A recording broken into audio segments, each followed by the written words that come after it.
На данный момент идет 4-я смена, спортивная. Здесь в самом лагере, в корпусах живет 160 детей, в палаточном лагере находится 16 детей. Днями идут тренировки. То есть они утром уже встают в 7:30, уходят на свои зарядки, на свои тренировки. Перед обедом у них тоже всегда тренировки, после тихого часа тренировки. Общелагерное мероприятие у нас всегда вечером.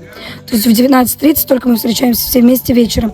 Есть также дети, которые без спорта, они у нас всегда в течение дня чем-то заняты. На данный момент проходит у нас сейчас эко-квест. После тихого часа у них будет мастер-класс от вожатых. И вечером они тоже присоединяются ко всем вместе. Быйыл шугайным спорт белән. Чөнки минем әти тренер. Мин үзе спортка кертте. Шугайным карате белән. Кайбер кызларга авыр. Мин уже привыкла. Меня ротаверим тренировала. Я начала заниматься карате. Вообще, меня сначала мама говорила сюда записаться. Но потом мне все понравилось. И я начала ходить. Я уже занимаюсь 2 года. Иногда тяжело, иногда легко.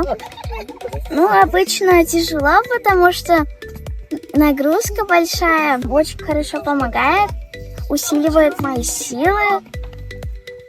Мало ли какие моменты будут в жизни.